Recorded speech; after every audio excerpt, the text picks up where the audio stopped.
pour lutter contre la Covid-19. Comme j'ai toujours eu l'habitude de le dire, très chers téléspectateurs, ça sent le parfum, l'arrivée du président de la République, avec surtout ce premier motard éclaireur que vous remarquez sur votre petit écran d'un moment à l'autre.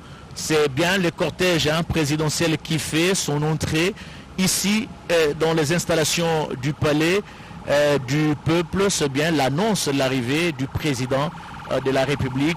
La caméra de Ado Mujangi, qui est justement dehors, avec la complicité du réalisateur René Ngwangu, va nous prendre justement le cortège présidentiel, l'arrivée du cortège présidentiel ici au niveau du palais du peuple. Quelques minutes après l'arrivée de la première dame, c'est bien l'annonce, l'arrivée du président de la République. Ça sent le parfum, comme nous l'avions toujours l'habitude de le dire, et c'est bien, bel et bien, le cortège présidentiel qui fait son entrée ici au niveau du palais du peuple. Et vous le remarquez en même temps que nous, il y a quelques militants et fidèles de partis politiques qui sont de l'autre côté. Voilà, il a préféré aujourd'hui utiliser la voiture pour ce message, pour arriver ici au niveau du palais du peuple et s'adresser à la nation, sur l'état de la nation, au travers du congrès, du Parlement réuni, des deux chambres du Parlement réunies en congrès. C'est bien la voiture présidentielle que vous voyez, très chers téléspectateurs, et qui est arrivée ici au niveau du palais du peuple.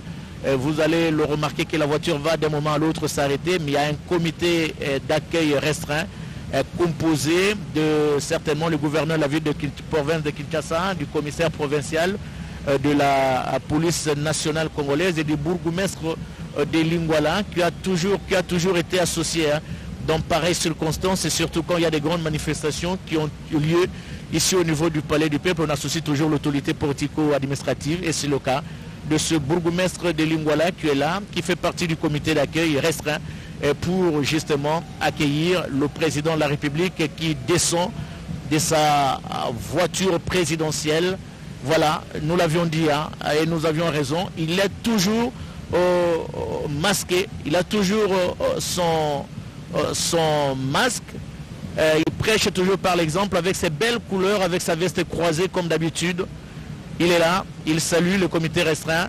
La distanciation physique empêche aux uns et aux autres de poignées de main. Un petit mot, merci beaucoup, monsieur le bourgmestre de Lingwala, merci à tous. Et maintenant les honneurs de la garde des républicaines sont rendus au garde de la nation suivant.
Très chers téléspectateurs, hymne national exécuté, honneur militaire rendu.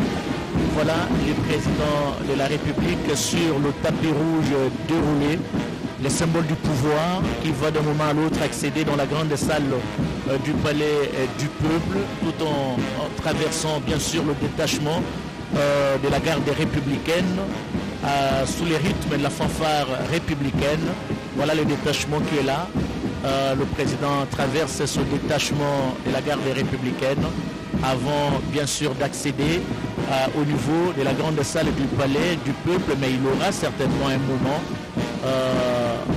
pour échanger avec les membres du bureau, le président de l'Assemblée nationale qui préside le congrès de ce jour, le président du Sénat qui fait partie du comité d'accueil et d'autres membres du congrès et qui sont déjà là. Il aura certainement échangé quelques mots avec ce comité d'accueil composé notamment des membres du Sénat et des bureaux du Sénat et du bureau de l'Assemblée nationale. Le président va prendre la marche du palais du peuple pour accéder au niveau du hall où se trouve les présidium du congrès. La question est celle de savoir, va-t-il directement accéder dans la grande salle ou va-t-il prendre la direction de son bureau? Il faut se dire, le président a aussi un bureau ici au niveau du palais du peuple. Est-ce qu'il va prendre la direction de son bureau pour échanger avec les membres du présidium du congrès? Nous le saurons tout à l'heure. Belles images. Ado Moujangi, merci. Merci également à René Ngwangou, voilà, le président du Sénat, de l'Assemblée là, le président du Sénat. Et d'autres membres qui l'attendent. Le président va prendre quelle direction? Nous le saurons tout à l'heure. Apparemment, il accède directement au niveau de la grande salle du congrès. Mais non, apparemment, il faudrait que le présidium arrive d'abord pour annoncer officiellement son entrée. Je crois que c'est ce qui va se faire. Il va occuper son bureau qui est quelque part. Une photo d'abord pour la postérité avec les membres du présidium du congrès. Dans pareilles circonstances, il faut prendre toujours ces photos pour immortaliser ce moment important dans l'histoire politique de notre pays. C'est la troisième fois que Félix-Antoine Tshisekedi Tshilombo va s'adresser à la nation pour faire l'état de la nation devant les deux chambres du Parlement réunies en congrès. Il l'a fait en 2019, il l'a fait en 2020 et il le fait aujourd'hui en 2021. Il le fera en 2022, en 2023 pour remplir ainsi son quinquennat et voir dans la mesure du possible s'il est réélu en 2023. Il le fera également pendant 5 ans. Et voilà, c'est un exercice constitutionnel, nous l'avions dit au début de notre intervention, très chers téléspectateurs. Nous n'avions pas tort. Le président se dirige vers son bureau du palais du peuple où il va échanger pendant quelques moments avec les membres du présidium. Pour ce congrès d'aujourd'hui, c'est bien le président de l'Assemblée nationale, Christophe Mbosoko Diampouanga, qui préside la plénière d'aujourd'hui. Et après, le président va faire son entrée ici. Au niveau du palais du peuple, de la grande salle du congrès. C'est l'entrée du présidium du congrès. Et après, on va annoncer officiellement l'arrivée du président de la République dans cette grande salle du congrès. Ce sont des dispositions protocolaires qui nous font dire ça, et vous le remarquez. Les membres du présidium du congrès qui font leur entrée ici, bureau du Sénat et bureau de l'Assemblée nationale est confondu. Mais ce qui est vrai, et il faut rappeler à l'intention des uns et des autres, très chers téléspectateurs, est que c'est le bureau, le président de l'Assemblée nationale, Christophe Mbosoko Diampouanga, qui préside le congrès d'aujourd'hui. Aussitôt, il va prendre la parole pour annoncer justement l'entrée officielle du président de la République, Félix-Antoine Tshisekedi Tshilombo, garant de la nation, garant du bon fonctionnement des institutions, dans cette grande salle de congrès du palais du peuple où il va s'adresser dans quelques instants à la nation pour faire l'état de la nation devant les deux chambres du Parlement réunies en congrès. Juste quelques petits moments des dispositifs protocolaires pour que le président du congrès, Mbosoko Diampoanga, puisse prendre la parole et annoncer officiellement l'arrivée du président dans cette grande salle de congrès.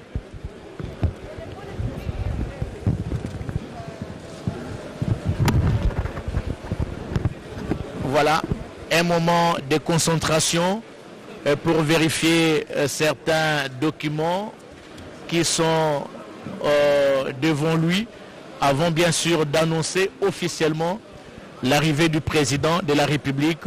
Tout le monde garde son souffle, hein, très chers téléspectateurs.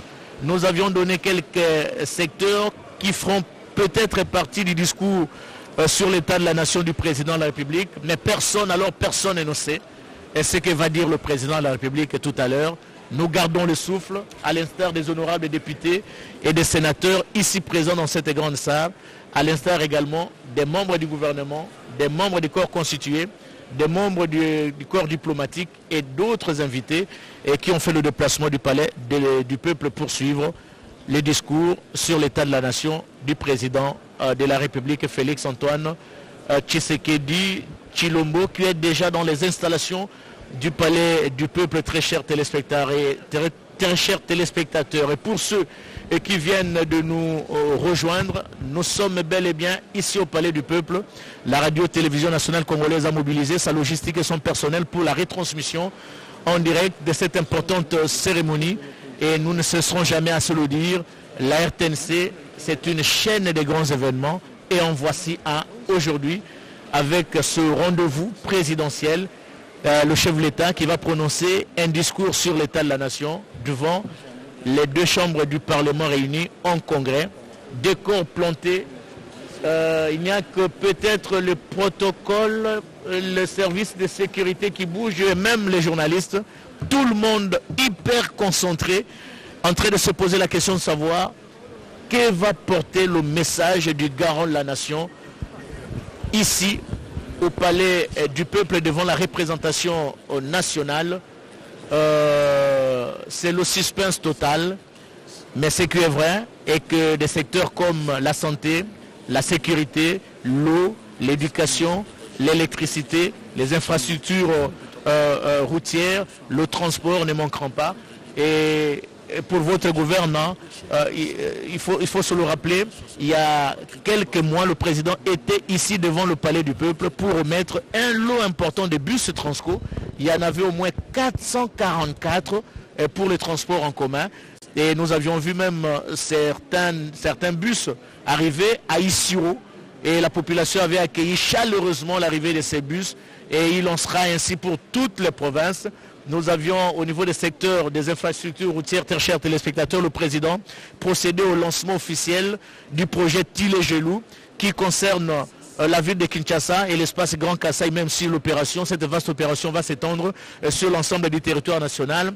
Ici à Kinshasa, au moins 40 km de la voirie qui sont concernés par ce projet Tilé-Gelou, et dans les grands espaces du Kasaï, il y a au moins plus de 100 km qui sont concernés, toutes les provinces. Nous allons peut-être énumérer quelques-unes. Il y a le Kasaï oriental, il y a le Kasaï central, il y a le Kasaï, il y a l'Omami, il y a Sankourou. Il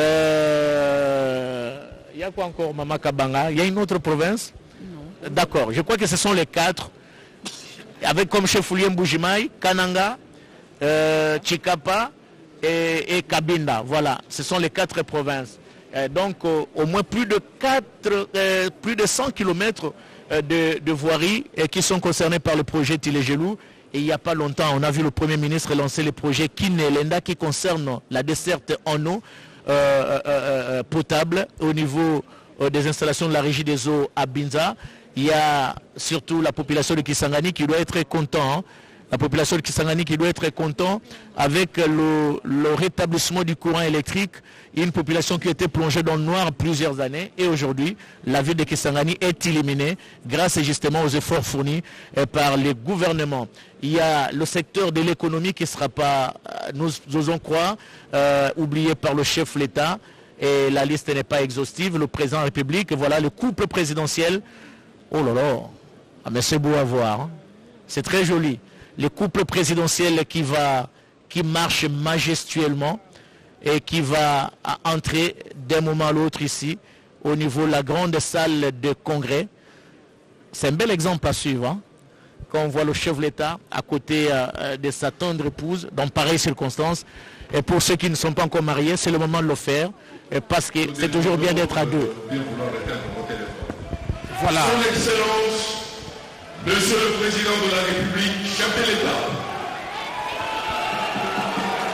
Sous les ovations de l'assistance, le président de la République, Félix-Antoine Tshisekedi Tshilombo, vient de faire son entrée ici dans la salle de congrès, dans l'hémicycle de l'Assemblée nationale, où Vassou s'est ouvert depuis quelques minutes seulement.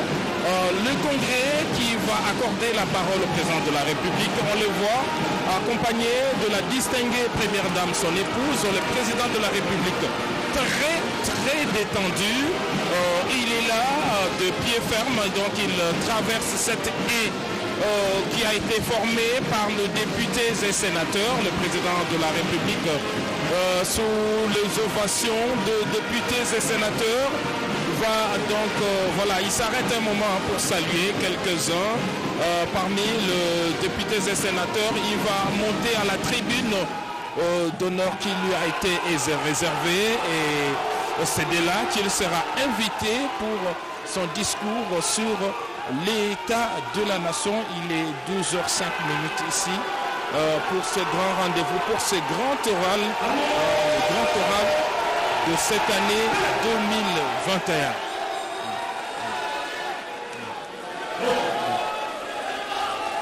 Alors, ce qu'on ne voit pas ici, c'est qu'en plus de députés et sénateurs, il y a de nombreux sympathisants qui sont ici et qui donnent de la voix depuis l'autre tribune du palais du peuple. Le marteau retentit, le président du Congrès ouvre le débat. Monsieur le Président, avec nos hommages les plus déférents, nous vous prions de bien vouloir vous asseoir.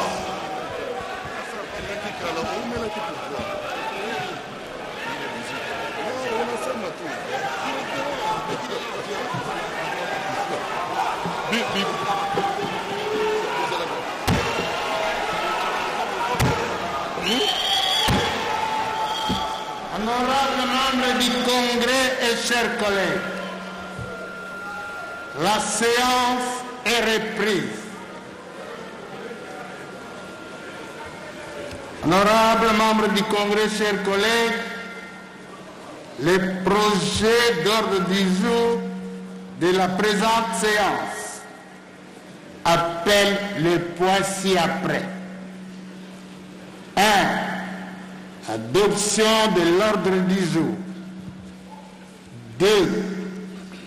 Audition du discours du président de la République sur l'état de la nation. Le Congrès peut se prononcer quant à l'adoption de ce projet de l'ordre du jour. Qui sont pour?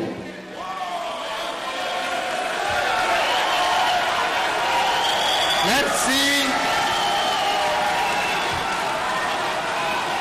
Qui sont contre? Qui s'abstiennent? Au vu du résultat des votes, l'ordre du jour est adopté.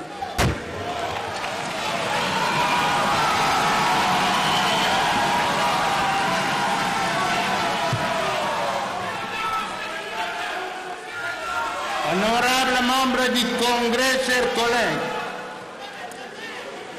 à présent, nous abordons le second point de notre ordre du jour. Point relatif à l'audition du discours du président de la République sur l'état de la nation. Mais avant d'en arriver là, Monsieur le Président de la République, chef de l'État, permettez-moi de vous souhaiter, au nom de tous les honorables membres du Congrès, à celui de mon estimé collègue, président du Sénat, et au mien propre, la bienvenue dans cette salle de congrès du Palais du Peuple à l'occasion de votre adresse à la nation. C'est le président de la République, chef de l'État, qu'il vous plaise de prendre la parole pour votre message à la nation. Voilà, très chers téléspectateurs, le moment tant attendu est donc là. Le président de la République qui va devoir prendre la parole tout à l'heure pour son discours sur l'état de la nation devant les deux chambres du Parlement réunies en congrès. Le président de la République qui s'achemine vers le lutrin. C'est à partir de là qu'il va prononcer son discours sur l'état de la nation.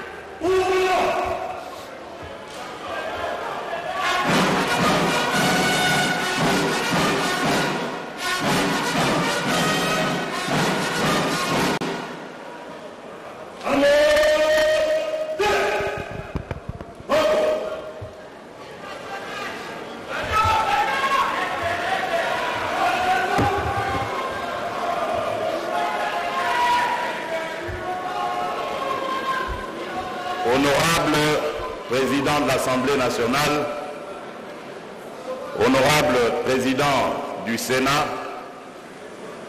honorables députés nationaux et sénateurs, distingués invités, mesdames et messieurs, mes très chers compatriotes, c'est toujours avec une immense joie et un agréable plaisir que je me retrouve devant vous en cette période de l'année, conformément à la disposition pertinente de notre Constitution qui prévoit en son article 77 que le président de la République prononce une fois l'an un discours sur l'état de la nation devant l'Assemblée nationale et le Sénat réunis en congrès. J'ai donc tenu ce jour au strict respect de cette tradition, à l'instar des 2 années précédentes, en vous présentant le bilan de diverses actions menées au cours de l'année 2021 qui s'achève.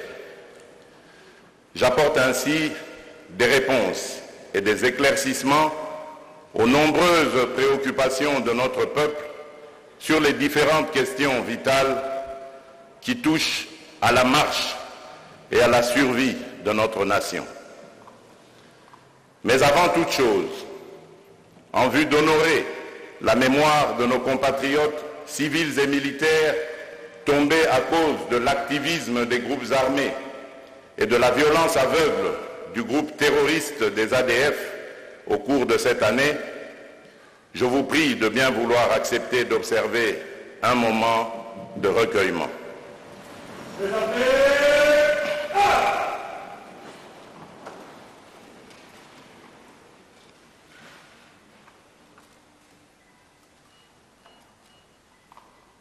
Je vous remercie.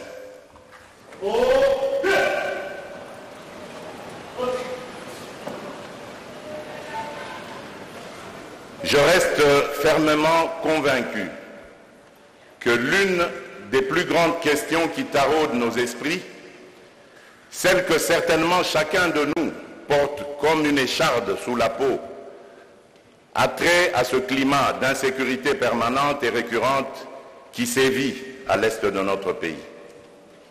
Ce climat délétère a toujours menacé son intégrité territoriale et prêté à diverses interprétations. Compte tenu des drames indicibles que vivent les populations de nombreuses contrées de cet espace, j'avais donc décrété au mois de mai de cette année, au regard de l'article 85 de notre Constitution, l'état de siège dans les provinces du Nord Kivu et de l'Ituri, en proie à des violences que sèment les forces négatives constituées en groupes armés depuis plus d'un quart de siècle. Le but visé reste celui de mobiliser tous les moyens multiformes dont dispose la République pour définitivement vaincre ce mal qui anéantit tous nos efforts de développement.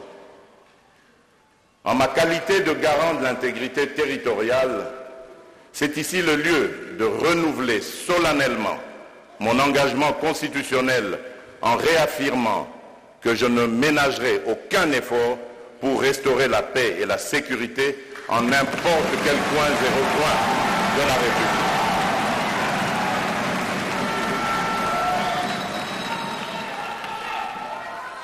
J'interpelle donc la conscience collective de chacun de nous, Congolaises et Congolais, et j'en appelle au sursaut et au sens patriotique, en affirmant qu'il n'existera jamais de Congolais sans le Congo de leurs rêves.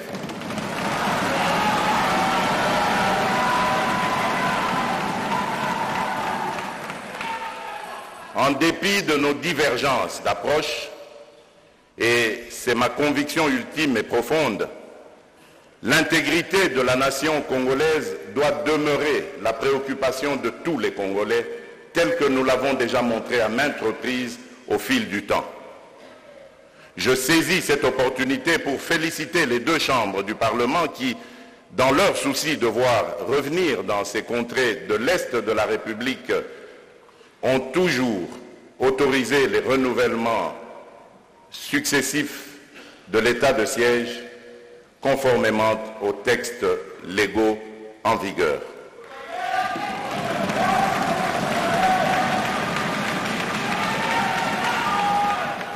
Ce qui a permis à nos forces armées de mener sereinement des actions nécessaires au rétablissement de la paix dans ces deux provinces et de consolider les acquis des opérations.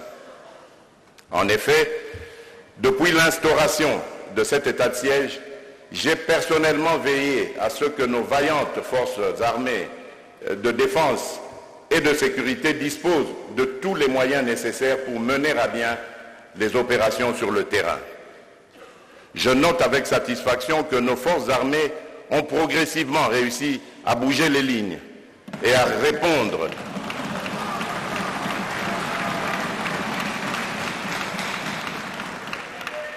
Elles ont réussi à bouger les lignes, disais-je, et à reprendre plusieurs bastions jadis occupés par l'ennemi. Des chefs de bande ont été neutralisés et plusieurs éléments de ces forces négatives se sont rendus. Certes, l'ennemi, dans sa fuite et sa nuisance légendaire, commet des massacres sur les populations civiles, mais cela ne va pas altérer ma détermination à ramener la paix dans notre pays.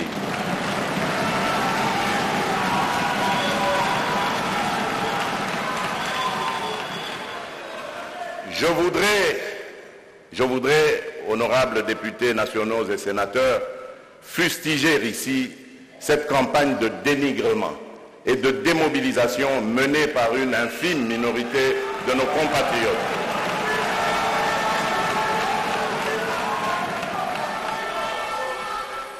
Jouant à chaque coup des rôles pernicieux d'étouffoir, comme pour confirmer que l'insécurité qui règne en cette partie de notre pays les confortait dans leurs entreprises. Je les invite à rejoindre le camp de la patrie, car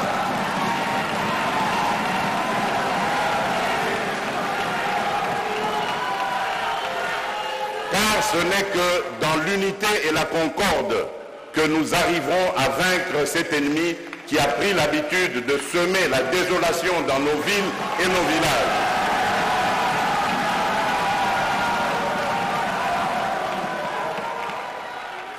C'est l'occasion pour moi de saluer la montée en puissance de notre armée et la bravoure de nos soldats qui, en dépit de toutes ces tractations démobilisatrices, continuent sous le drapeau à donner le meilleur d'eux-mêmes, et ce, jusqu'au sacrifice suprême pour la défense de l'intégrité et de la souveraineté de notre pays. Unissons-nous, chers compatriotes, derrière nos forces de défense et de sécurité, car la victoire finale appartient à la mère patrie, la République démocratique du Congo, que nous ne trahirons jamais.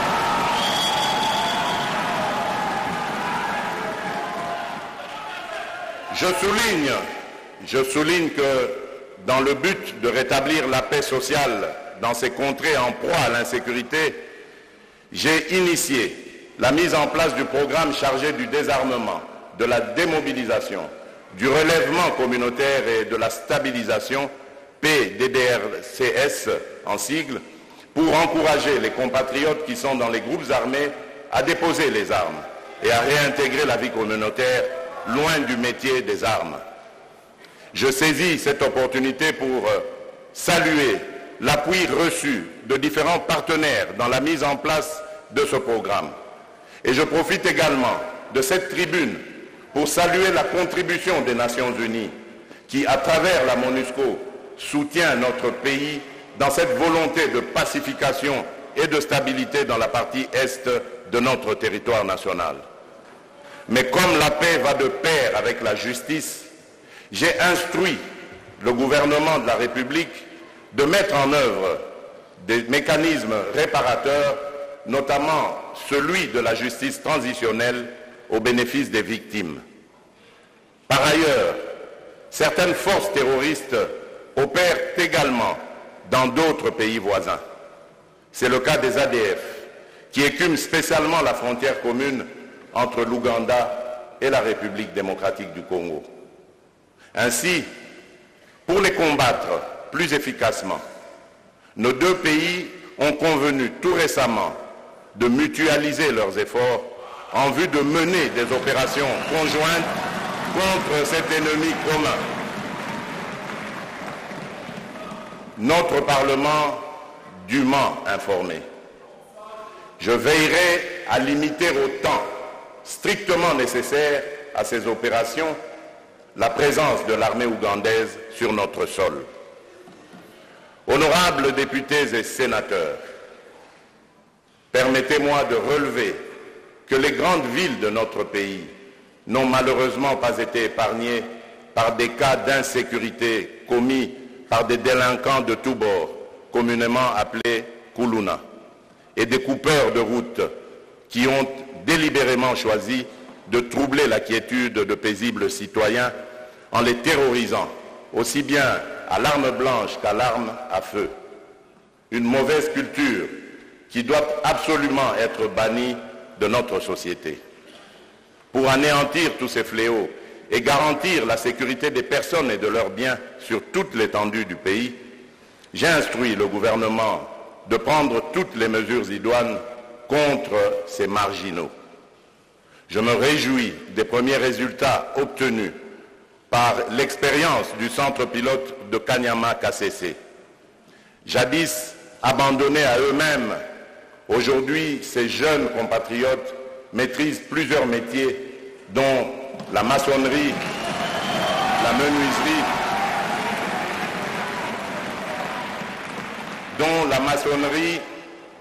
la menuiserie, l'agriculture et l'élevage. Je demande au gouvernement d'intensifier ses efforts de réinsertion sociale des jeunes désœuvrés sur l'ensemble du territoire pour leur meilleure contribution au développement du pays. Honorables députés nationaux et sénateurs, à mon accession à la magistrature suprême, j'annonçais que l'état de droit, une justice indépendante, la lutte contre la corruption et l'impunité constituaient le leitmotiv de mon action dans son volet de la gouvernance politique. C'est dans ce sens qu'il faut placer la redynamisation de certaines structures. En effet, j'ai mis un point d'honneur à améliorer l'efficacité de l'inspection générale des finances, IGF en sigle, dont l'action était, jusqu'à mon arrivée, peu perceptible. De même, la création de l'Agence de prévention et de lutte contre la corruption, APLC en sigle, répondait aussi à cet impératif. Placée sous mon autorité directe, l'inspection générale des finances contribue efficacement à l'effort d'assainissement des finances publiques, et cela à la grande satisfaction de nos populations.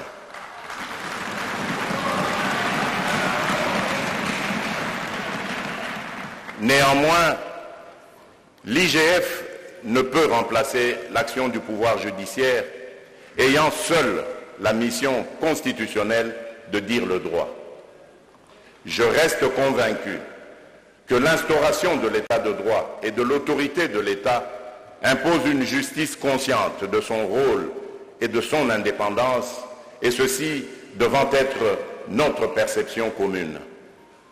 Malheureusement, en dépit de certains progrès que je salue, je ne saurais rester indifférent en ma qualité de magistrat suprême aux cris de détresse et de désolation des Congolaises et des Congolais qui, chaque jour qui passe, réclament plus de garanties d'une bonne et saine administration de la justice.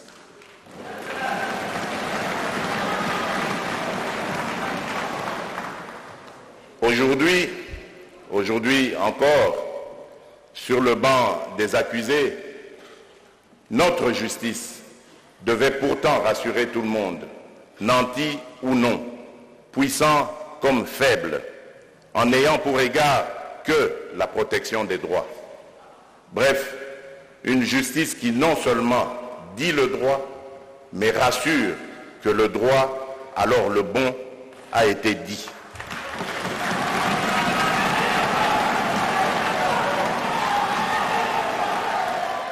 Je réaffirme mon engagement à poursuivre les réformes courageuses dans le secteur de la justice, y compris celles relatives aux structures et à la qualité de leurs animateurs, suivant le principe « l'homme qu'il faut à la place qu'il faut ».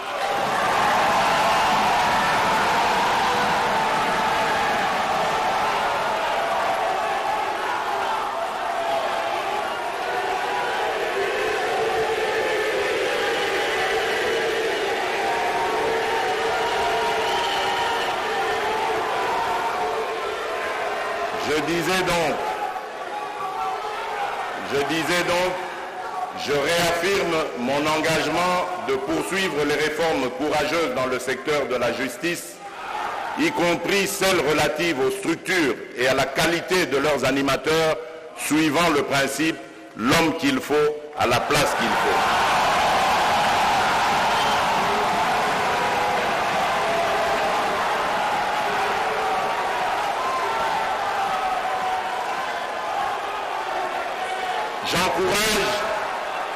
J'encourage le Conseil supérieur de la magistrature à faire fonctionner les chambres disciplinaires afin que la sanction soit la seule récompense des mauvais magistrats qui, par leur comportement, ternissent l'image de toute une institution voulue un corps d'élite.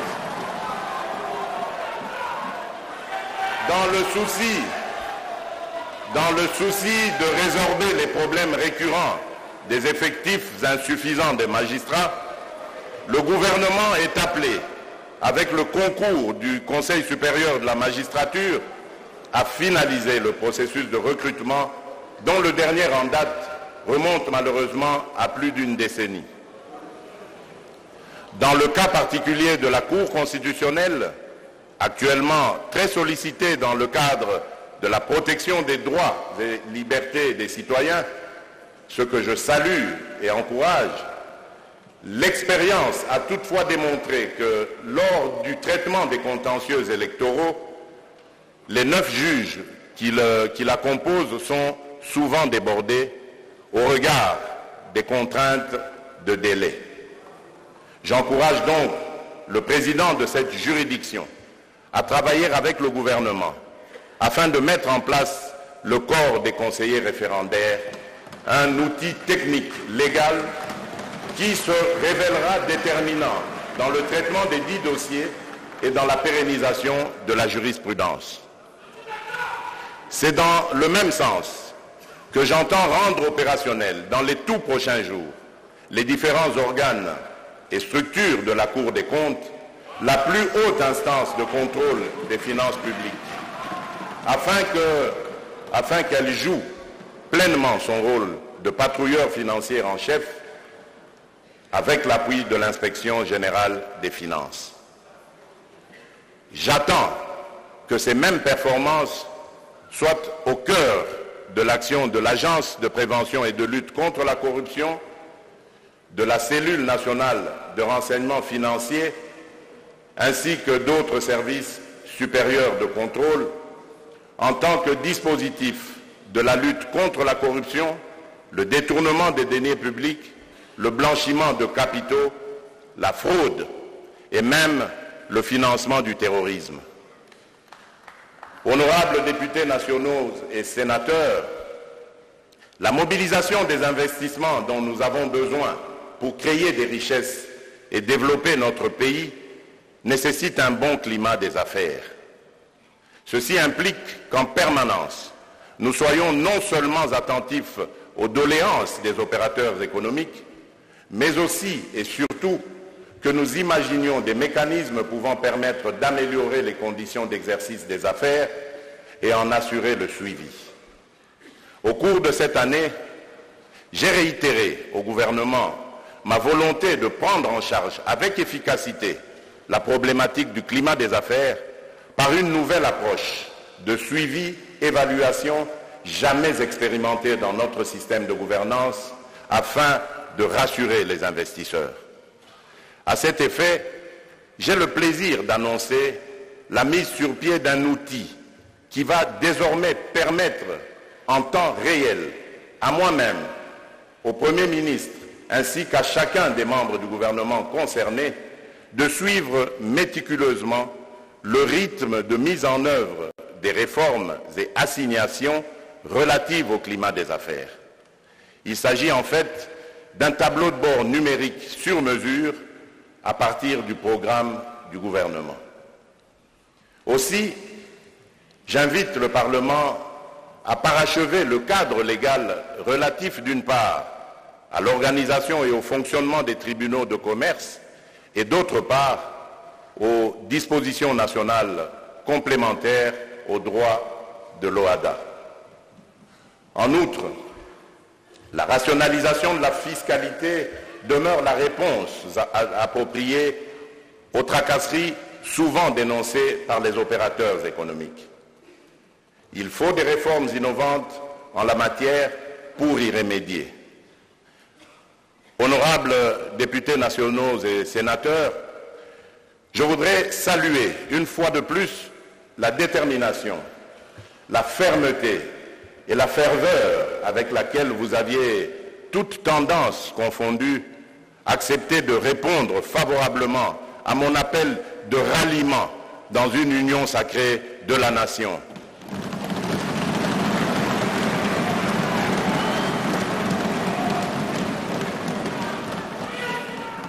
Un appel exaltant, à la fois de cœur et d'esprit, en vue de consolider les principes et les valeurs autour d'actions nobles, à même de répondre positivement aux nombreuses et anxieuses attentes de notre peuple, les mêmes attentes malheureusement non comblées depuis des décennies. Permettez-moi de vous rappeler que cet engouement et ce nouvel élan ont permis de mettre rapidement en place de nouveaux bureaux, tant à l'Assemblée nationale qu'au Sénat, et de former le gouvernement actuel appelé à défendre les intérêts de la population. Ce qui a réellement permis de faciliter les échanges et de jeter de réelles passerelles de collaboration entre les différentes institutions de la République. Je rappelle que ce gouvernement de la République a comme principale mission la restauration de la paix et de la sécurité, la relance de l'économie nationale, l'assainissement de la gestion des finances publiques, la lutte contre la corruption sous toutes ses formes, l'amélioration qualitative des conditions de vie de nos populations, la couverture santé universelle, l'application de la gratuité de l'enseignement comme prescrit dans la Constitution et le renforcement de l'autorité de l'État ainsi que de l'État de droit. Je relève aussi que la mise en œuvre, sous mon impulsion, de ces différents piliers est à la base de l'amélioration progressive et qualitative de la gouvernance politique, économique et sociale qui donne déjà des résultats qu'il sied de soutenir. C'est ici pour moi le lieu de saluer la cohésion perceptible autour de l'union sacrée de la nation, en dépit des petites querelles de clochers que je considère d'ailleurs comme des manifestations éloquentes de l'expression même de la démocratie.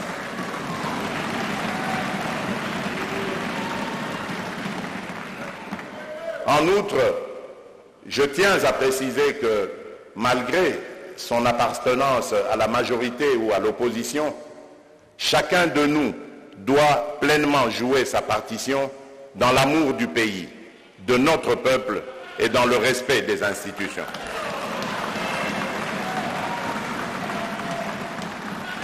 Dans cet esprit, je tiens à exprimer le profond respect que j'éprouve à l'égard de notre peuple pour sa farouche détermination à garder toujours allumée la flamme de l'unité nationale, en dépit de l'adversité et de toutes les épreuves que nous impose cette marche vers la paix, la démocratie, l'unité, la cohésion, l'état de droit et le peuple social, et le progrès social, pardon.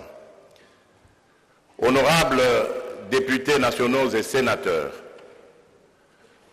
en même temps que je reconnais l'harmonie dans les relations entre différentes institutions au niveau national, je dois malheureusement mentionner que l'année 2021 a fondamentalement été caractérisée par l'instabilité des assemblées et gouvernements provinciaux. En effet, les conflits entre ces institutions provinciales se sont exacerbés au cours de cette année, au point d'hypothéquer foncièrement le développement des provinces concernées. Il y a lieu de noter que 14 provinces sur 26 ont connu la destitution de leur gouverneur par les assemblées provinciales. À la suite de ces mêmes conflits, certains présidents des assemblées provinciales ont aussi été démis de leurs fonctions. Il est extrêmement important pour chacun de ces acteurs provinciaux de prendre réellement conscience qu'aucun développement ne peut se faire dans pareil contexte de crise. La prochaine session de la conférence des gouverneurs sera l'occasion de réfléchir autour des pistes de solution à cet épineux problème. Par ailleurs, je vous exhorte vivement à envisager l'amendement de certains textes légaux se rapportant à la gestion des institutions provinciales.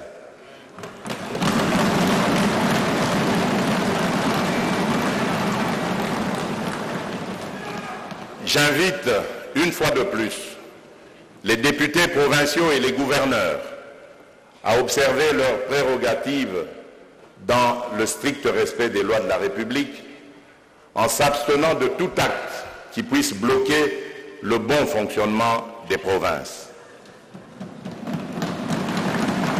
Entre-temps, le Sénat, en tant qu'émanation des assemblées provinciales, est appelé à poursuivre ce rôle de médiateur et de conseil auprès de leurs animateurs pour que règne l'harmonie au sein de nos provinces.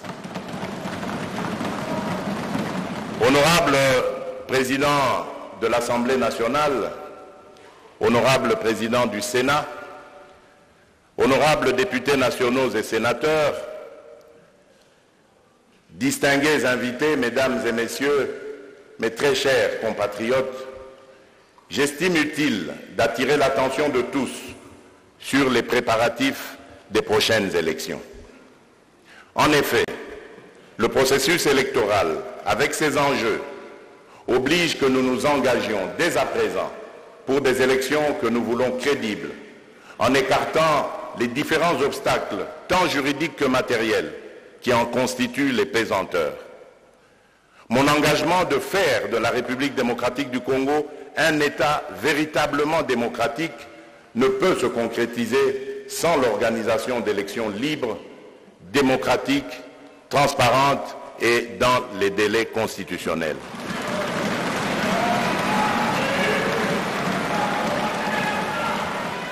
Je lance donc un appel solennel à tout notre peuple pour accompagner démocratiquement la Commission électorale nationale indépendante et pour s'impliquer activement dans le processus électoral.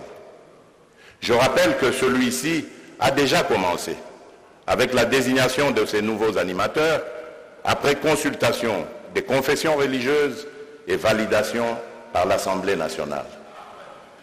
Afin de parachever la composition du bureau de la CENI, j'invite instamment ceux des acteurs politiques qui traînent encore les pieds à désigner rapidement leurs représentants respectifs au sein de ce bureau.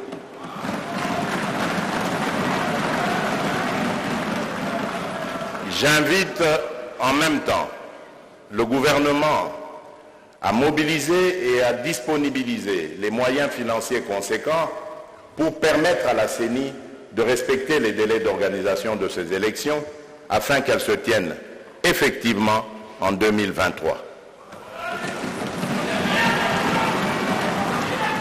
Pour ce faire, il est également important que le Parlement procède diligemment au vote des lois encore en souffrance pour un aboutissement heureux du prochain cycle électoral.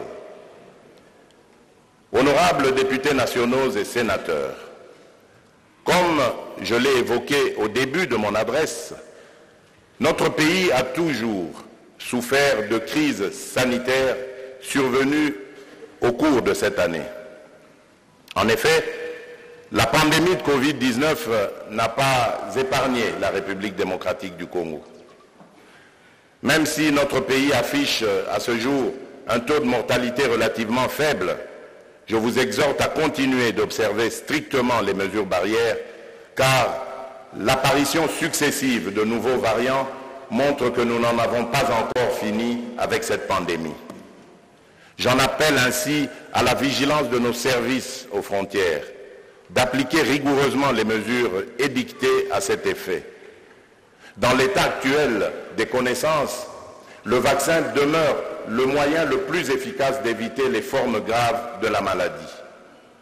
En effet, les données collectées à ce jour montrent sans aucun doute que les gains en termes de protection des personnes vaccinées contre les formes graves de la maladie supplantent les effets indésirables et souvent passagers attribuables au vaccin.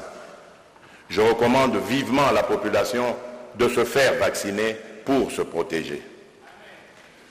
En plus de la pandémie de Covid-19 et de l'épidémie de la maladie à virus Ebola, notre pays a été fortement éprouvé par d'autres urgences sanitaires. C'est notamment le cas de l'épidémie de méningite dans la province de la Chopo et de celle de monkeypox déclarée récemment au Maniema. Nos équipes sont à pied d'œuvre pour y mettre fin dans le cadre d'une riposte appropriée. Je saisis cette opportunité pour saluer la compétence des scientifiques congolais qui ont fait rayonner notre pays, avec entre autres la mise au point du médicament Ebanga, dûment certifié sur le plan international pour son efficacité dans le traitement de la maladie à virus Ebola.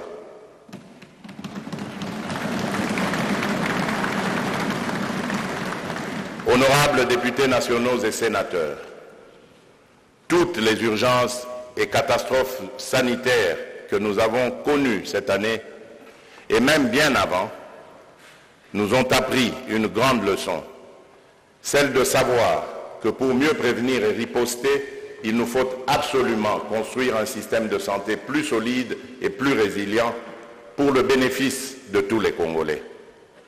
C'est la raison pour laquelle j'ai fait de la couverture santé universelle une cause nationale en République démocratique du Congo. Dans les prochains jours, le gouvernement mettra tout en œuvre pour rendre effective cette vision, par ailleurs fortement souhaitée par notre peuple. À cet effet, je vous rappelle que nous disposons d'ores et déjà d'une stratégie nationale en la matière, d'un cadre de pilotage et de coordination, ainsi que de tous les instruments de facilitation pour son déploiement sur l'ensemble du territoire national. En outre, le gouvernement s'apprête à verser au Fonds de solidarité de santé la contribution pour la prise en charge des indigents, ainsi que de la part patronale de la contribution des agents de carrière des services publics de l'État. Il est temps que la pauvreté et le manque de ressources financières ne constituent plus de barrières à l'accès aux services et aux soins de santé de qualité. Honorables députés nationaux et sénateurs, cette année, notre pays a eu le privilège d'assumer la présidence tournante de l'Union africaine. Dans mon discours d'acceptation, j'avais annoncé mon intention de mettre l'Union africaine au service des peuples africains. Cette formulation m'avait paru conforme au thème général retenu pour l'exercice 2021, à savoir art, culture et patrimoine, levier pour construire l'Afrique que nous voulons. Les arts et la culture sont en effet l'expression de la créativité de nos peuples. Au moment où ce mandat tend vers sa fin, je peux dire ma fierté d'avoir contribué à mettre l'Union africaine au service des peuples. J'ai mis au centre de mon action les questions liées à l'albinisme, à l'égalité des sexes, les violations faites aux femmes et aux filles, la lutte contre le changement climatique et la protection des communautés locales et peuples autochtones. C'est dans ce cadre qu'il faut situer la mobilisation des pays africains autour du prochain colloque international sur la reconstitution des biens culturels et la renaissance africaine. La tenue de la conférence de Kinshasa sur l'égalité des sexes en Afrique et l'adoption de la déclaration de Kinshasa sur l'égalité des sexes. La conférence de Kinshasa sur la masculinité positive et l'adoption de la déclaration de l'Union africaine pour mettre fin aux violences faites aux femmes et aux filles. Et enfin, l'organisation du colloque panafricain de Kinshasa sous le thème « Solidarité africaine pour une Afrique en faveur des personnes atteintes d'albinisme ». Au cours de cette année 2021, j'ai également porté la voix de l'Afrique au niveau international, surtout dans le contexte de Covid-19, pour réclamer au profit du continent les meilleures conditions de lutte contre la pandémie et la relance de nos économies nationales. À cet effet, lors du sommet de Paris sur le financement des économies africaines en mai 2021, j'ai plaidé pour plus de moyens financiers en faveur de l'Afrique et pour la poursuite et le renforcement des mécanismes mis en place pour soulager les pays africains tombés dans des situations de surendettement à cause des effets de la pandémie. Au sommet du G20 à Rome, au nom de l'Afrique, j'ai appelé les pays participants à concrétiser leurs engagements en faveur de la préservation des forêts du bassin du Congo à travers des financements conséquents. Dans le domaine sanitaire, j'ai soutenu la campagne en faveur de l'opérationnalisation de l'Agence africaine de médicaments et, dans le cadre de la lutte contre la Covid, j'ai porté l'ambition de l'Afrique à produire les vaccins sur le continent. Par ailleurs, j'ai réclamé, dans le cadre de la réforme du Conseil de sécurité des Nations Unies, 4 sièges pour l'Afrique, dont 2 non permanents et 2 autres membres permanents. Toujours sur le plan continental, j'ai été à l'avant-plan de nombreuses initiatives de préservation de la paix. Plus particulièrement, j'avais, dès le début de mon mandat, pris à bras le corps la problématique du différend qui oppose depuis plusieurs années l'Éthiopie, l'Égypte et le Soudan autour du problème du grand barrage éthiopien de la Renaissance. Ces efforts ont permis de créer une dynamique de dialogue permanent. La tenue à Kinshasa en avril 2021 de la première conférence ministérielle sur ce conflit a été un moment clé de cette dynamique. La présidence de l'Union africaine était l'occasion pour la République démocratique du Congo de retrouver sa place dans les instances internationales.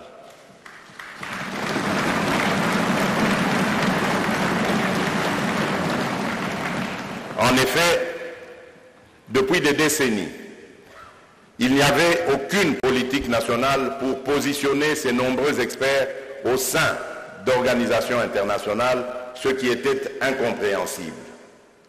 J'ai donc décidé de changer cet état de fait et je suis heureux qu'au cours de cette année, un compatriote a été élu président de la Commission africaine des droits de l'homme et des peuples et un autre membre de la Commission du droit international des Nations Unies.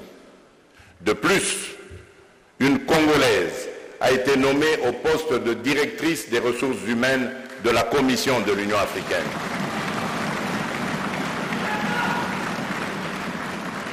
Honorable président de l'Assemblée nationale, honorable président du Sénat, honorables députés nationaux et sénateurs, distingués invités, mesdames et messieurs, mes très chers compatriotes, depuis mon arrivée au pouvoir, j'ai fait du retour de la République démocratique du Congo sur la scène internationale l'une de mes priorités, avec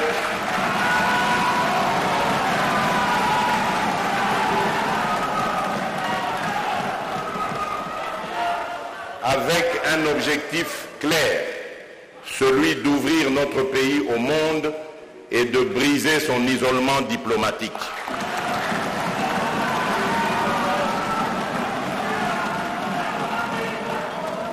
La réintégration de notre pays dans le concert des nations est ainsi devenue une réalité. En effet, le nombre de pays qui ont accrédité leurs ambassadeurs en République démocratique du Congo ne cesse de croître, avec l'enregistrement tout récemment des demandes de l'Australie, de l'Indonésie et d'autres pays ayant des ambassadeurs non résidents soucieux de voir leurs ambassades s'ouvrir à Kinshasa.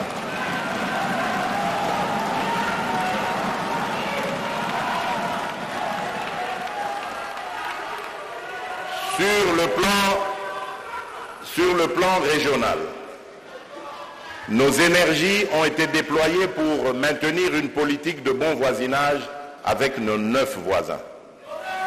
Ainsi, nous avons intensifié les contacts sur le plan bilatéral avec notamment le Burundi, l'Ouganda et le Rwanda.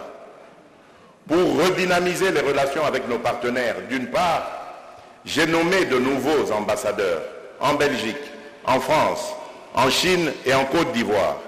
Et d'autre part, j'ai désigné nos représentants permanents auprès des Nations Unies, à New York et à Genève. Enfin, j'ai demandé au gouvernement de veiller à la mise en place des réformes au sein de l'appareil diplomatique national et d'entamer le processus de la prise en charge adéquate de nos diplomates et de leurs familles à l'extérieur du pays.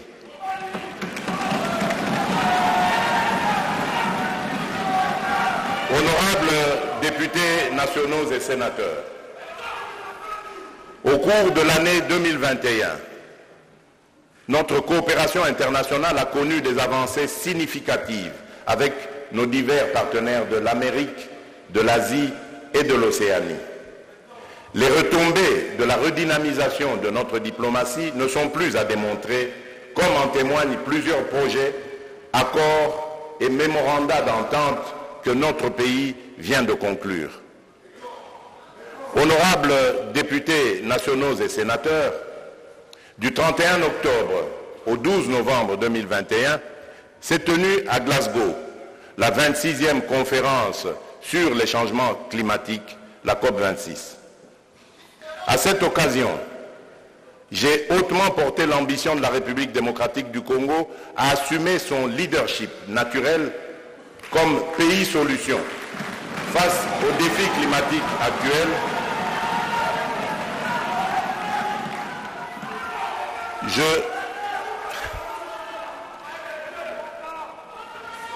Je disais donc à cette occasion, j'ai hautement porté l'ambition de la République démocratique du Congo à assumer son leadership naturel comme pays solution face aux défis climatiques actuels en raison des ressources naturelles exceptionnelles dont elle regorge. J'ai eu à rappeler qu'avec environ 52% des ressources en eau douce représentant 10% de celles du monde, en plus de ses forêts et de sa biodiversité, notre pays s'est résolument inscrit au cours de ses assises dans une perspective de matérialisation effective de son agenda. L'objectif n'était pas de vanter une fois de plus les potentialités naturelles de notre pays, mais plutôt de mettre le cap uniquement vers des actions à impact concret sur la vie de nos populations. À cet effet, j'ai clairement indiqué qu'il est impératif de concilier la conservation de nos forêts et de nos tourbières pour juguler la crise climatique avec notre engagement à combattre la pauvreté qui est l'une des causes majeures de la déforestation en Afrique. En effet, avant d'interdire aux Congolais vivant à Monkoto ou à Epoulou, pour ne citer que ces deux agglomérations, de pratiquer l'agriculture itinérante sur brûlis dans le but de subvenir aux besoins de leur famille, il est préférable de leur proposer au préalable des alternatives durables.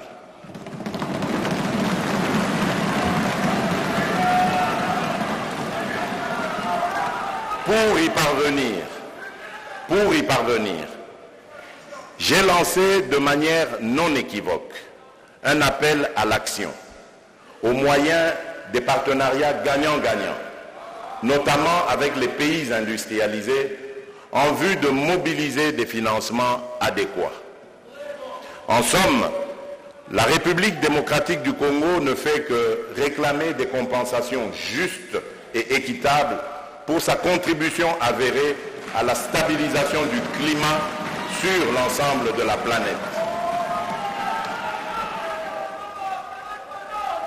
La République démocratique du Congo prône par ma voix la mise en place de prix plus justes des crédits carbone qui devraient se situer autour de 100 $ américains en lieu et place de 5 $ pratiqués actuellement, qui sont disproportionnés et dérisoires. J'ai également parlé des forêts du bassin du Congo dont la République démocratique du Congo détient plus de 60% et qui représente actuellement le premier poumon de la planète. Notre démarche rappelle en urgence qu'en vue de préserver cet acquis naturel, il faut investir dans la mise en place de projets de développement structurants au bénéfice des populations riveraines depuis longtemps défavorisées. La mobilisation tous azimuts obtenue autour de cette urgence constitue une étape cruciale dans la bonne direction. La conférence de Glasgow a été aussi une opportunité de mettre en évidence le fait que la République démocratique du Congo regorge de métaux stratégiques, en l'occurrence le cobalt et le lithium, qui sont indispensables à la transition énergétique. À cet effet, j'ai instruit le gouvernement d'accélérer la création d'une véritable chaîne de valeur dans ce secteur. La tenue du DRC Africa Business Forum procède par ailleurs de cette logique. Il s'est agi de promouvoir des investissements nécessaires pour valoriser l'immense mix énergétique de notre pays, constitué notamment de l'hydroélectricité, du solaire et de la biomasse. Honorables députés nationaux et sénateurs, l'intérêt suscité pour notre pays à Glasgow a permis d'obtenir d'importants résultats. D'abord, il y a la signature de la déclaration politique relative au second partenariat RDC, Initiative pour les forêts de l'Afrique centrale, CAFI en sigle, pour un montant de 500 millions de dollars. Ensuite, il y a l'appui financier de 1,5 milliard de dollars de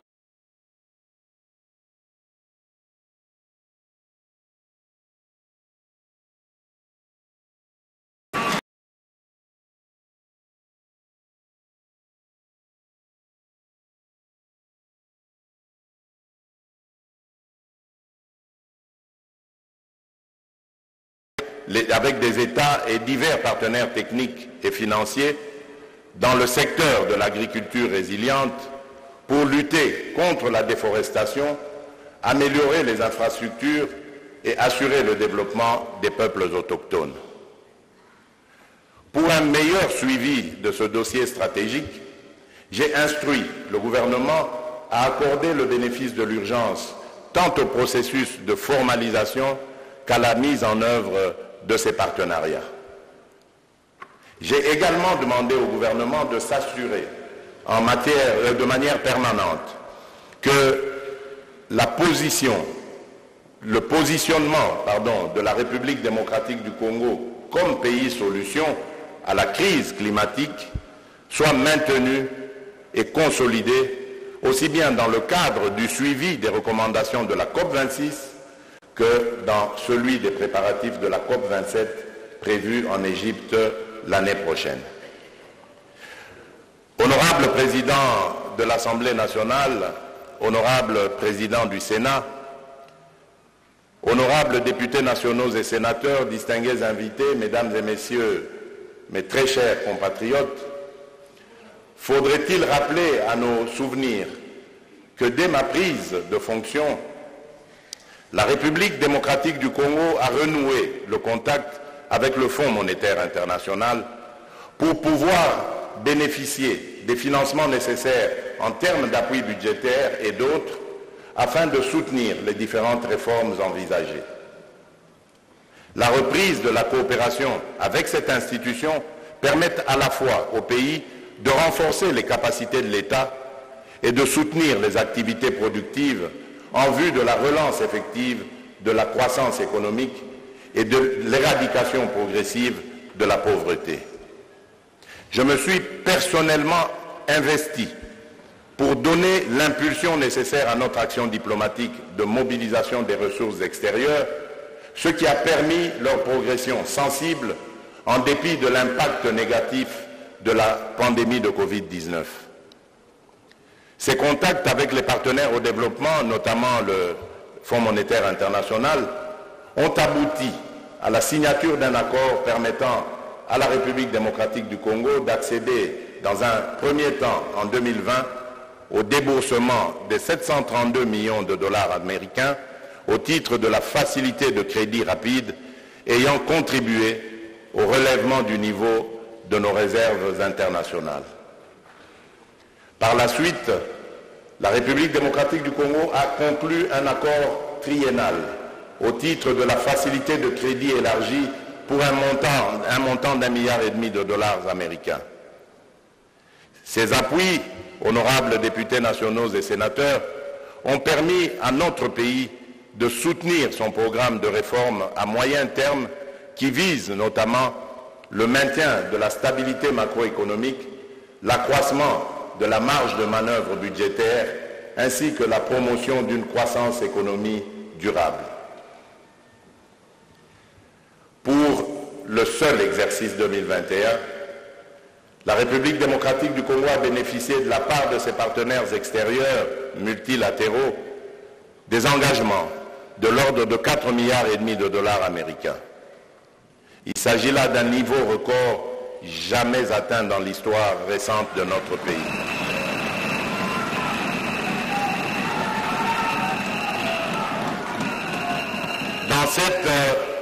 Dans cette même dynamique, je me suis rendu au cours de cette année successivement dans plusieurs pays du Moyen-Orient, du Proche-Orient ainsi qu'en Asie mineure, avec la ferme volonté de permettre au peuple congolais d'en retirer de substantiels dividendes dans les meilleurs délais. Je reste ainsi déterminé à faire davantage pour un aboutissement heureux de toutes les profondes réformes engagées, notamment dans les secteurs de la justice, de l'éducation et de la santé, en vue d'un meilleur alignement de notre économie aux standards requis de performance.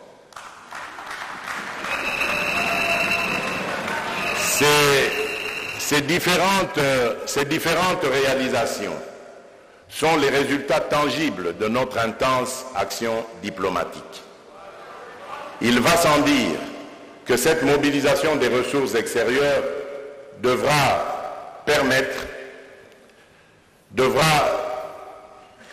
se poursuivre l'année prochaine. Toutefois, le financement du développement de notre pays ne peut pas reposer uniquement sur les ressources extérieures. Aussi, ai-je instruit le gouvernement de réengager le pays vers d'autres réformes, devant contribuer sensiblement à l'amélioration de la mobilisation des recettes et à l'élargissement de l'assiette fiscale. Déjà, en 2021, la stricte observance de la discipline budgétaire nous a permis, pour la première fois de l'histoire de notre pays, d'atteindre et même de dépasser les assignations budgétaires.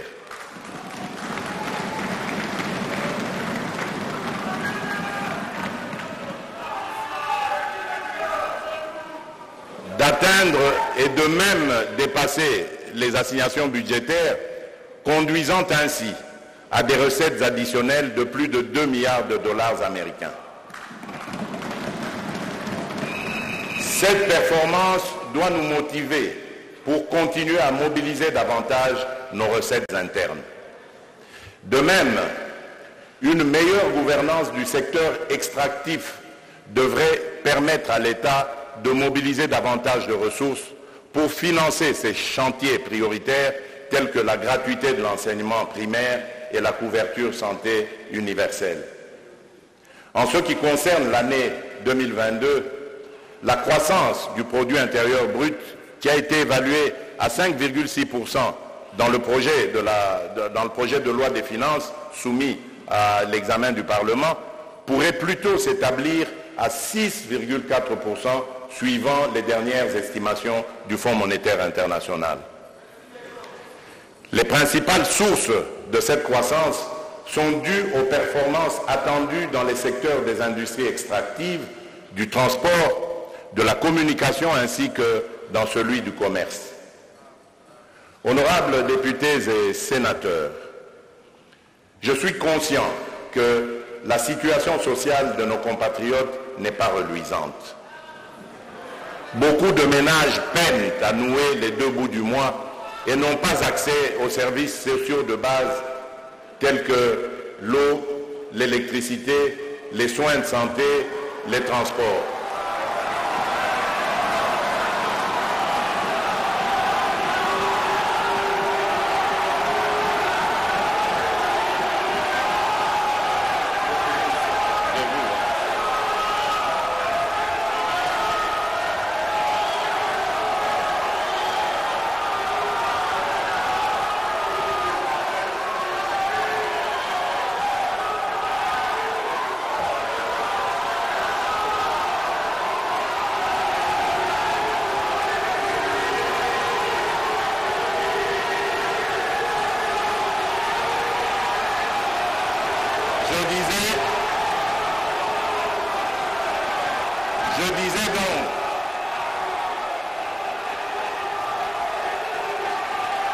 Je disais que je suis conscient que la situation de nos compatriotes n'est pas reluisante. Beaucoup de ménages peinent à nouer les deux bouts du mois et n'ont pas accès aux services sociaux de base tels que l'eau, l'électricité, les soins de santé et les transports. Certes, au cours de l'année 2021, le gouvernement a pris un train de mesures, mais celle-ci reste insuffisante. Je demande donc au gouvernement d'accélérer la mise en œuvre de projets à impact rapide et visible.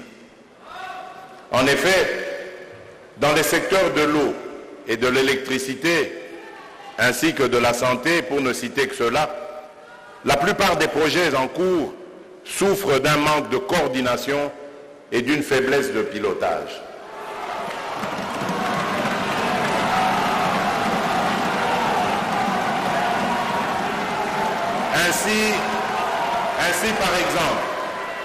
Ainsi par exemple, les centrales de Boussanga,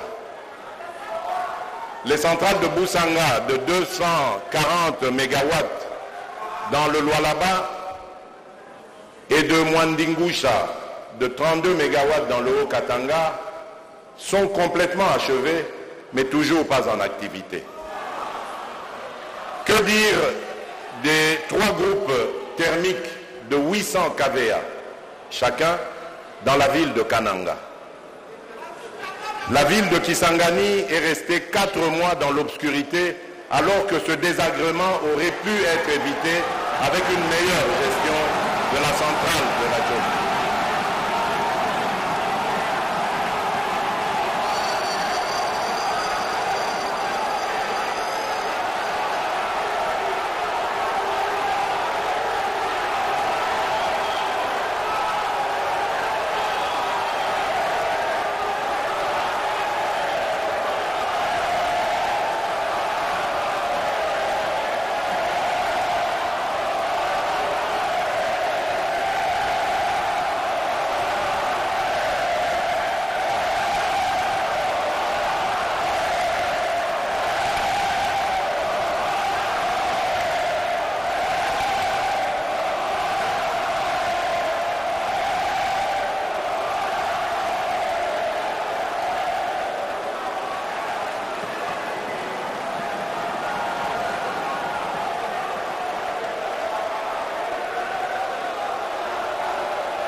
En ce qui concerne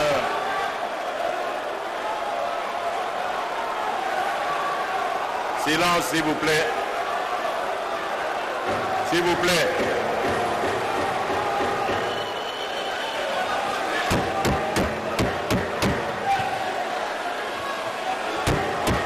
S'il vous plaît. En ce qui concerne la desserte en eau potable de la ville de Kinshasa, les usines de Lemba Imbu d'une capacité de 35 000 m3 par jour, ainsi que de Mbiza Ozone d'une capacité de 110 000 m3 par jour, connaissent des retards préjudiciables à la population.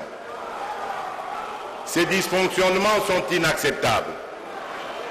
J'interpelle ainsi tous les intervenants pour régler sans délai les problèmes et de livrer ces ouvrages pour améliorer les conditions de vie de la population.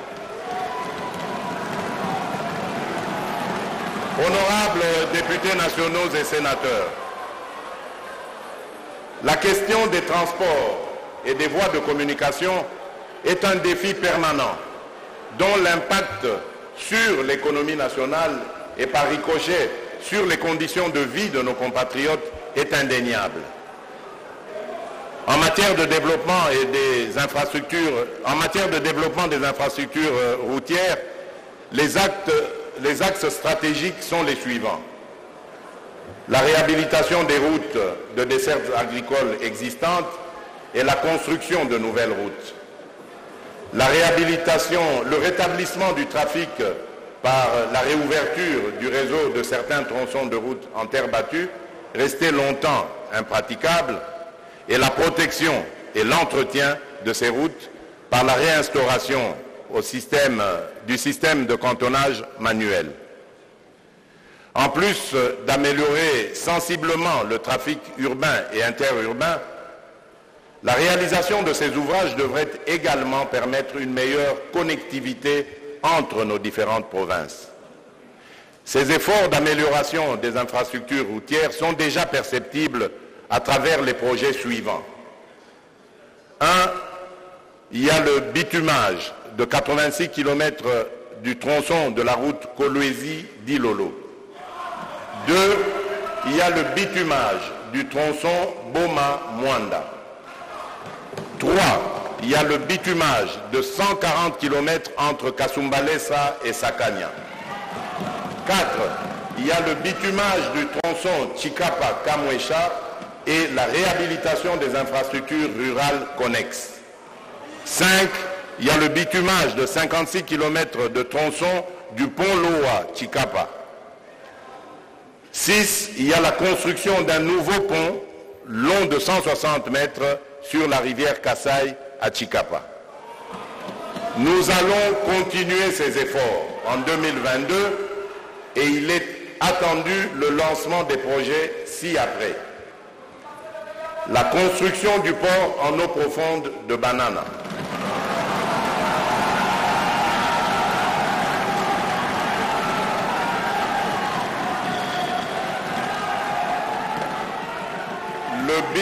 Le bitumage de la route Kasomeno en République démocratique du Congo, Mwenda en Zambie, longue de 270 km.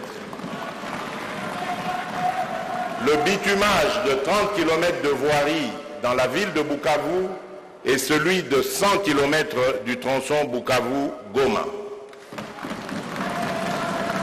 Le bitumage de 748 km du tronçon Beni, Komanda, Nyanya, Kisangani. La réhabilitation de 80 km du tronçon Kasindi, Beni. La réhabilitation de 54 km du tronçon Beni, Butembo. La réhabilitation de 89 km du tronçon Bunagana, Ruchuru, Goma. La mise en service du bac pour la traversée entre Zongo et Bangui en République centrafricaine. Et enfin, le bitumage de la route Kalambambuji, Kananga, Mbujimai.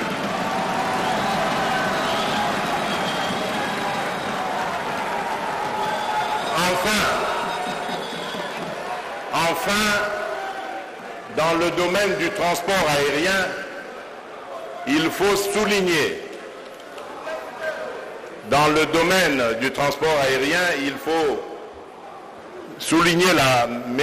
la modernisation de la tour de contrôle de l'aéroport international de Goma, la modernisation des aéroports internationaux de Lubumbashi, de Kisangani et de Kolwezi, de même que la réhabilitation et le renforcement et l'extension des pistes et parkings dans plusieurs autres aéroports nationaux sont prévus, notamment celui de Ndolo. Honorables députés nationaux et sénateurs, nous disons souvent que Kinshasa n'est pas la République démocratique du Congo et nous avons raison. Il est temps de traduire cette affirmation en actes concrets en adoptant l'approche qui postule que tout développement devrait partir de la base vers le sommet. C'est d'ailleurs le sens même du système politique prévu dans la Constitution de 2006 qui prévoit un État unitaire fortement décentralisé. Dans ce système, Le territoire est l'espace géographique qui permet la jonction entre le pouvoir central et les provinces. L'objectif étant d'améliorer les conditions de vie des populations rurales et d'accélérer le développement de notre pays.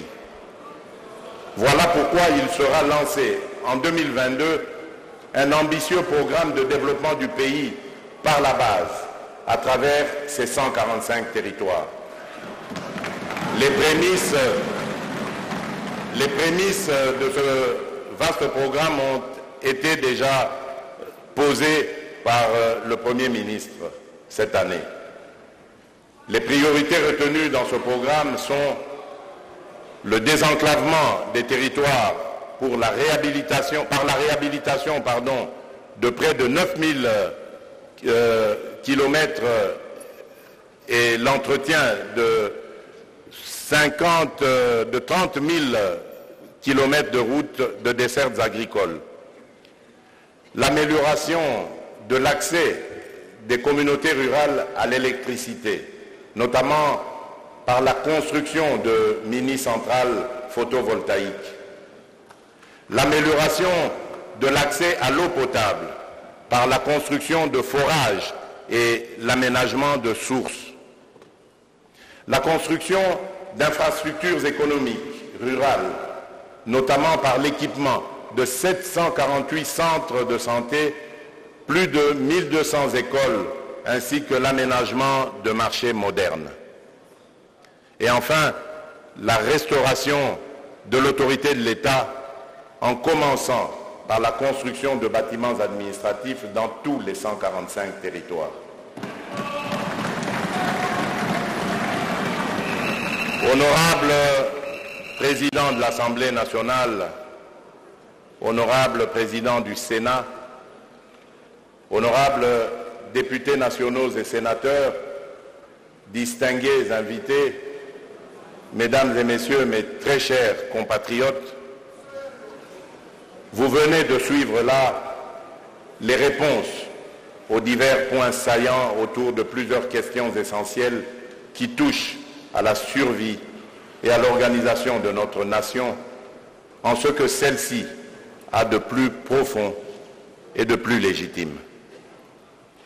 Le parcours de l'année 2021 avec ses différents faits relevés et les défis qu'ils impliquent, loin de nous affaiblir et de nous diviser, ont l'avantage de nous rappeler que nous avons un destin collectif à assumer pour l'épanouissement de la nation. Nos préoccupations demeurent fondamentalement celles d'apporter des réponses aux problèmes permanents liés au vécu quotidien de notre peuple en vue de consolider le contrat social qui le lie à nous, ses représentants, appelés à défendre ses intérêts et à réaliser son bonheur. L'organisation de la cité telle que nous la préconisons doit assurer et garantir l'unité et l'intégrité du territoire national, instaurer la paix et assurer la sécurité des personnes et de leurs biens sur toute l'étendue de la République. À ce titre, c'est dans un État que nous voulons de droit, caractérisé par une justice distributive, que nous avons focalisé l'attention du gouvernement sur la prise en charge des problèmes que rencontrent nos concitoyens dans les divers secteurs de la vie pour leur trouver des réponses satisfaisantes. Ce travail de longue haleine nous contraint à revisiter toutes les structures sociales désuètes et à repenser comment notre pays peut rationnellement mettre du vin nouveau dans des outres neuves pour que le meilleur Congo de demain que nous appelons de tous nos vœux démarre du bon pied dans tous les secteurs de la vie nationale. Les vases communicants à instaurer dans ces secteurs n'auront pour finalité que l'épanouissement de la famille, l'intégration réelle et la cohésion des communautés dans le processus du développement attendu. Sur ces points, il convient de noter que nos déplacements à l'extérieur du pays ont considérablement permis d'améliorer l'image de marque de la République démocratique du Congo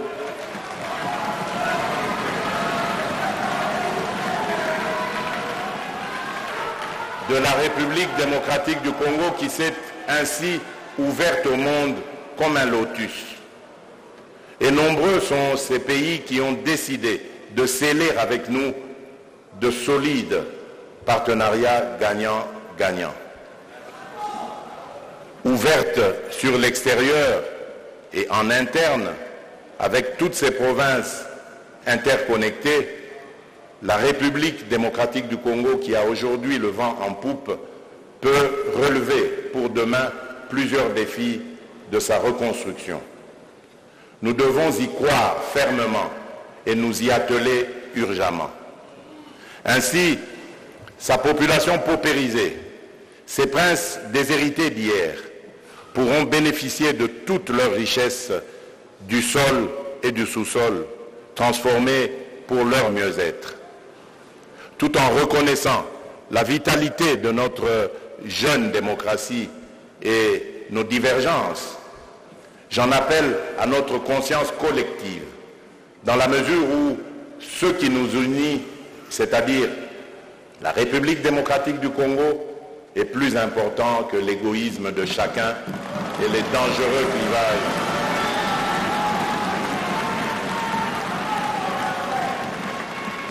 Je disais donc que ce qui nous unit, la République démocratique du Congo, est plus important que l'égoïsme de chacun et les dangereux clivages tribalistes qui pourraient nous diviser. Renouvelons donc en chacun de nous cet engagement sublime qui exalte notre hymne national, celui de peupler notre sol et d'assurer la grandeur de notre patrie. L'histoire de la nation que nous écrivons ensemble dans la concorde et la fraternité nous en saura gré. Que Dieu bénisse abondamment la République démocratique du Congo. Je vous remercie. Voilà, très chers téléspectateurs, c'est bien là les discours du président de la République sur l'état de la nation. 1h20, c'est le temps consacré à ce discours du garant de la nation, garant du bon fonctionnement des institutions de la République démocratique du Congo. Et aucun secteur n'a été épargné. Un discours clair, concis, convaincant, avec une maîtrise parfaite des dossiers saillants qui font les préoccupations de la population congolaise et dans les différents secteurs de la vie nationale, de la sécurité, en passant par la justice, l'économie, la politique avec la création de l'Union sacrée, les élections avec la ferme détermination qu'elle aura lieu en 2023, la santé, et il a exhorté la population à se faire vacciner et en faire la couverture santé universelle, une cause nationale en République démocratique du Congo. Il a parlé de l'Afrique en tant que président en exercice de l'Union africaine. Il a parlé de l'Union africaine qui doit être au service des peuples africains. La diplomatie avec l'ouverture de la République démocratique du Congo au monde et mettre fin à son isolement. La politique de bon voisinage avec les 9 pays voisins. L'environnement avec la COP26, ce qui fait de la RDC un pays solution. Les rapports avec le FMI, la reprise de la coopération avec cette institution financière internationale, les social de la population, il faut des projets. Monsieur le Président de la République, nous venons tous de suivre avec beaucoup d'attention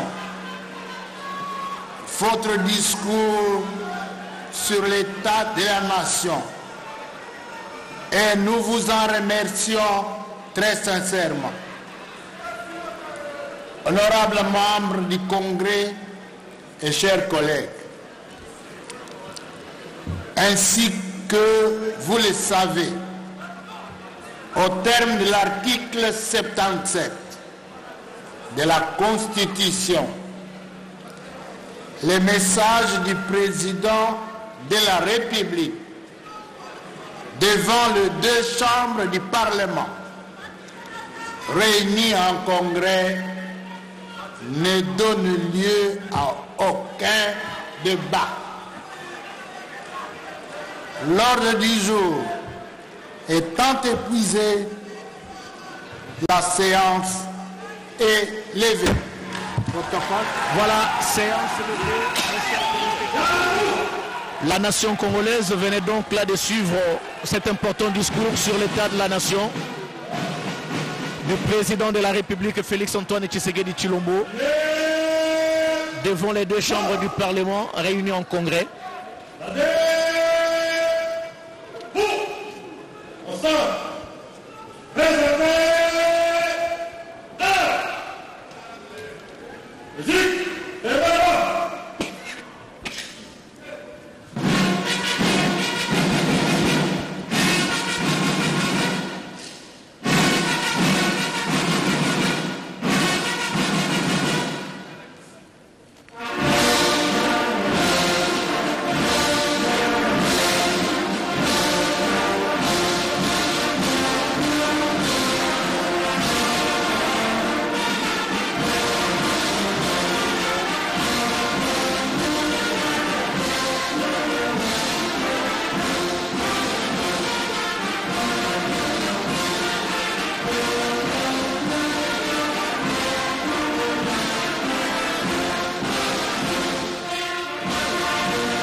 Voilà, très chers téléspectateurs, le président de la République qui vient donc de s'adresser.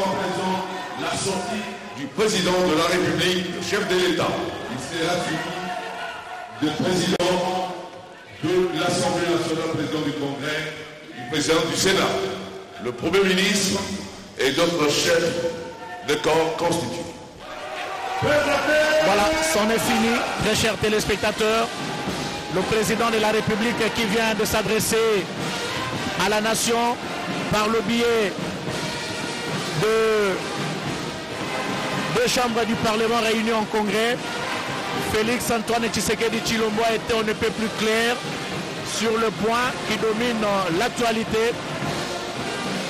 Alors, Tarsis Kasongo Mayamba Yamba, qu'est-ce qu'on peut retenir du discours du président de la République aujourd'hui? Écoutez, il y a beaucoup de choses que l'on devrait retenir de ce discours. Je crois que vous les avez, avec beaucoup de pertinence, rappelés. C'est un discours qui a couvert pratiquement tous les secteurs. Ce qu'il faudrait, je crois, mais ça c'est ma conviction personnelle, souligner, c'est qu'il n'a évité aucun secteur qui pose problème. À un moment donné d'ailleurs, on a suivi les clameurs des jeunes gens qui tenaient absolument à ce qu'ils congédient tous les responsables des régies et des offices qui ne donnent pas une bonne productivité. Je crois que le président de la République, on l'attendait également, notamment autour de cette question des détournements que l'on voit, malgré les performances de l'inspection générale des finances, le président a répondu avec sincérité en disant que la justice doit faire son travail. L'IGF fait le sien, la justice doit faire son travail. Il y a de nombreuses questions, l'eau, l'électricité, les routes, etc., etc. Le président a abordé cela en toute sincérité, mais il s'est engagé avec son gouvernement à aller de l'avant pour l'année qui va commencer.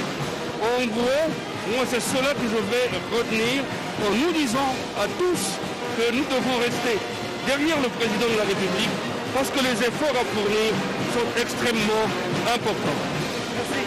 Honorable Guy Mafuta, vous êtes l'élu de Chikapa, vous êtes député national, vous venez de suivre les discours sur l'état de la nation fait par le président de la République devant les deux chambres du Parlement réunies en congrès. Qu'est-ce qu'on peut retenir de ces discours? D'abord, merci beaucoup. Je crois que ça a été un très bon discours. Et dans pareil exercice, l'effort c'est rapprocher le discours à la réalité. C'est un chef de l'État qui a été sincère dans son discours. Et dans pareil discours, la place qu'occupe une thématique vaut son importance. D'entrée de jeu, il a directement appelé la question de l'insécurité à l'Est. C'est comme pour dire que c'est une question qui nous intéresse au plus haut niveau.